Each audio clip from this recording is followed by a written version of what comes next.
Assalamualaikum warahmatullahi wabarakatuh. Salam guru penggerak. Pada kesempatan kali ini, kami akan memaparkan tentang tugas modul 1.2 Ruang Kolaborasi Presentasi tentang Nilai dan Peran Guru Penggerak. Sebelumnya, perkenalkan kami calon guru penggerak Angkatan 7 dari kelas A kelompok 2. Ada Ibu Ika Karmila Rahman, Ibu Irma Yanti, Ibu Alivia Nur Iriandari, Bapak Muhammad Harun Amir, dan Bapak Fahrul. Sebagaimana yang kita pahami bersama, bahwa tugas utama seorang guru penggerak adalah mewujudkan profil pelajar Pancasila. Guru penggerak harus memahami dan menjiwai nilai-nilai dan peran dari guru penggerak. Adapun nilai dari guru penggerak yaitu berpihak pada murid, mandiri, reflektif, kolaboratif, dan inovatif.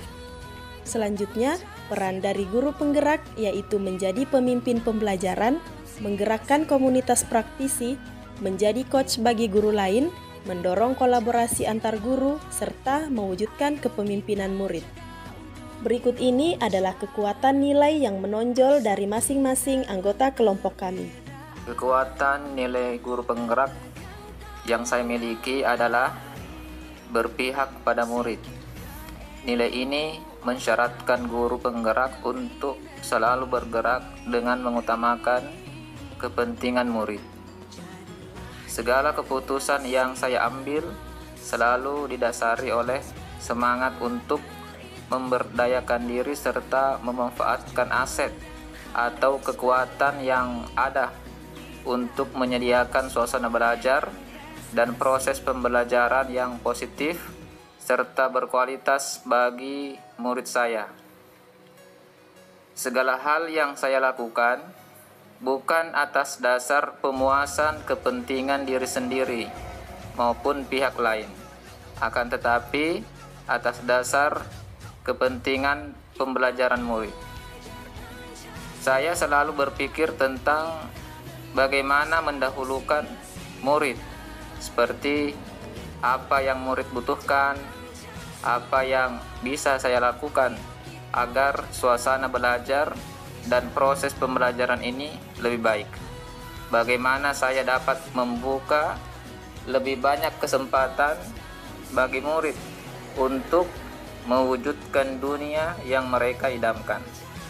Mandiri berarti seorang guru penggerak mampu senantiasa mendorong dirinya sendiri untuk melakukan aksi serta berkenan mengambil tanggung jawab atas segala hal yang terjadi pada dirinya sendiri. Guru penggerak yang mandiri berarti mampu memunculkan aktivitas dalam dirinya sendiri untuk membuat perubahan, baik untuk lingkungan sekitar atau dalam aspek pengembangan dirinya. Sebagai bentuk dari nilai mandiri, saya memiliki semangat untuk terus belajar mengembangkan diri dengan cara mengikuti pelatihan atau kegiatan, baik itu pelatihan yang saya daftar secara mandiri ataupun pelatihan yang ditugaskan oleh sekolah, dinas, atau pihak lainnya. Beberapa pelatihan yang pernah saya ikuti antara lain pelatihan daring pemanfaatan TIK dalam pembelajaran matematika SD, diklat daring masif dan terbuka atau didamba, pelatihan fasilitator pembelajaran digital, dan berbagai pelatihan seri guru belajar yang disediakan oleh SIMPGP, serta pendidikan guru penggerak yang sekarang sementara saya laksanakan. Guru penggerak senantiasa memaknai pengalamannya yang terjadi di sekeliling, baik yang terjadi pada diri sendiri maupun pihak lain secara positif, apresiatif, dan produktif. Ada 4 lensa yang digunakan dalam proses reflektif. Yang pertama adalah lensa diri, yang kedua lensa pembelajar, yang ketiga lensa rekan sejawat, dan yang keempat lensa literatur. Lensa diri melakukan refleksi diri terhadap apa yang menjadi kekuatan dan kelemahan kita. Ini yang kemudian kita jadikan sebagai proyeksi ke depan. Yang kedua, lensa pembelajar.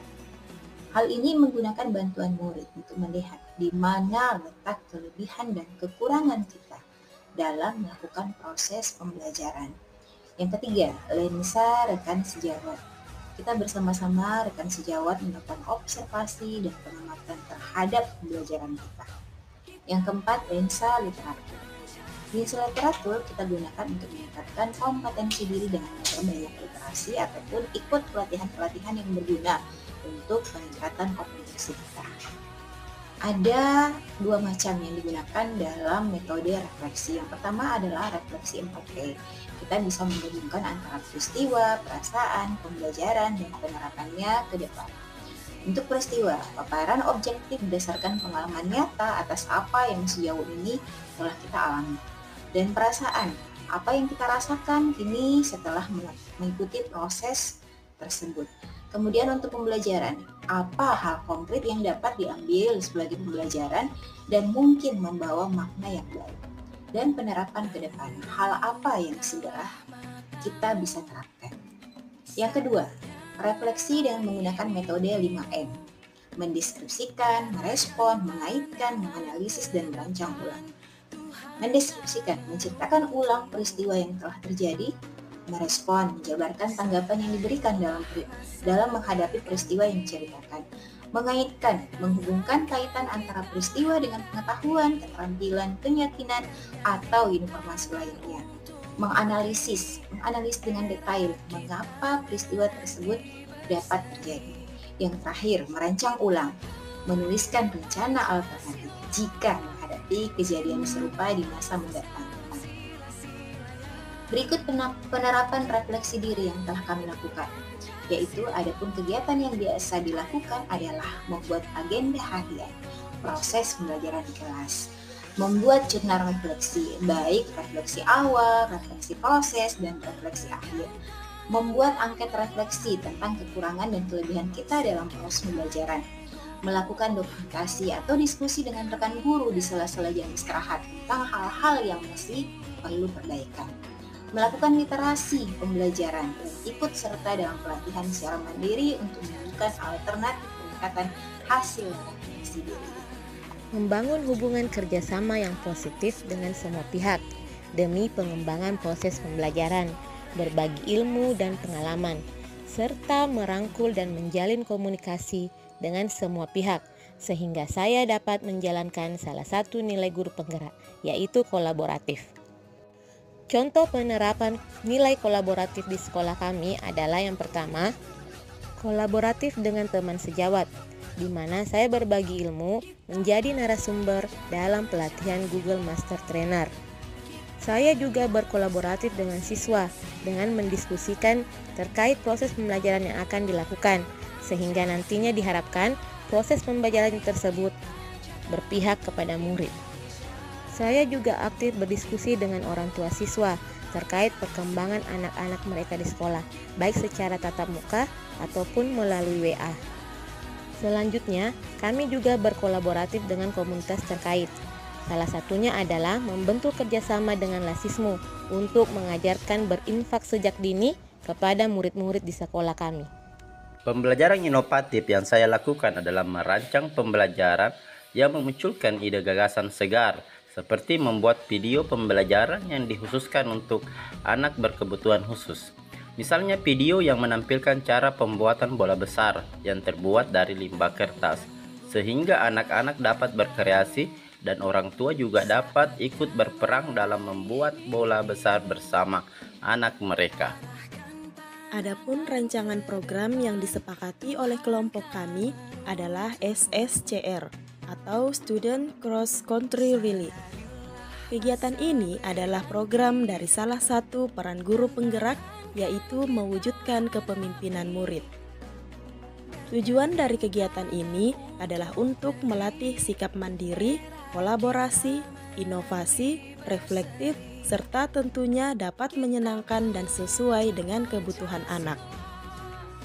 Selanjutnya, strategi pelaksanaan dari kegiatan yang kami rancang, yaitu yang pertama berkoordinasi dengan kepala sekolah, kedua menyusun jadwal kegiatan, ketiga sosialisasi terhadap guru, murid, dan juga orang tua murid, keempat mempersiapkan segala kebutuhan dari kegiatan, yang kelima pelaksanaan kegiatan, dan yang terakhir evaluasi dan rencana tindak lanjut kegiatan.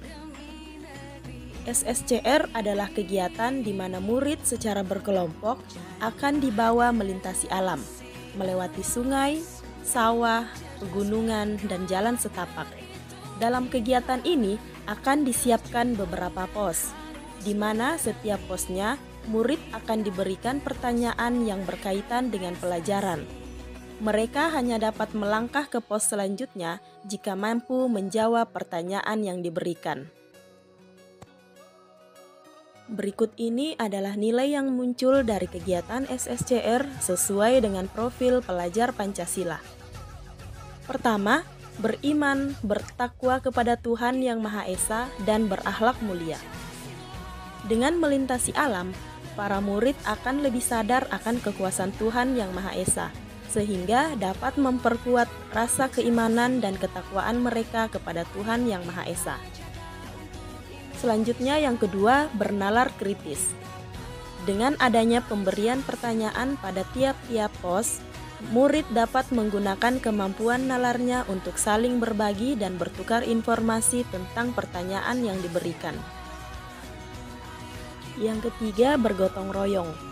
Murid dapat berkolaborasi dan saling membantu berpegangan tangan, terutama dalam melewati jalur seperti sungai, mendaki, dan melewati pematang sawah. Kolaborasi dapat terjadi bukan hanya antar murid dalam kelompok, tetapi dapat juga terjadi antar murid dan guru pendampingnya. Yang keempat, mandiri. Setiap kelompok dapat menyelesaikan semua rangkaian kegiatan SSCR ini dengan tetap semangat dan saling menguatkan agar dapat sampai pada tujuan akhir mereka. Yang kelima, ada kreatif. Saat melakukan perjalanan, murid dapat menggunakan pakaian sesuai kesepakatan kelompok mereka. Selain itu, masing-masing kelompok juga diminta untuk menyiapkan yel-yel penyemangat dan ice breaking bagi kelompoknya masing-masing. Di sini, murid dapat membuat sesuai dengan kreativitas kelompok masing-masing. Yang terakhir, ada berkebinekaan global. Berkebinekaan global dapat ditumbuhkan dengan cara membuat kelompok murid secara heterogen. Jadi, dalam satu kelompok, diupayakan murid berasal dari suku, agama, ras, dan kelas yang berbeda-beda. Adapun kesimpulan dari rancangan program kami yaitu dengan kegiatan SSCR ini diharapkan dapat membantu menggali potensi murid dan mewujudkan profil pelajar Pancasila bagi murid, sehingga guru penggerak mampu berperan untuk mendorong murid dalam meningkatkan kemandirian dan kepemimpinannya di sekolah. Demikianlah tadi pemaparan dari kelompok kami. Terima kasih. Wassalamualaikum warahmatullahi wabarakatuh. Salam guru penggerak.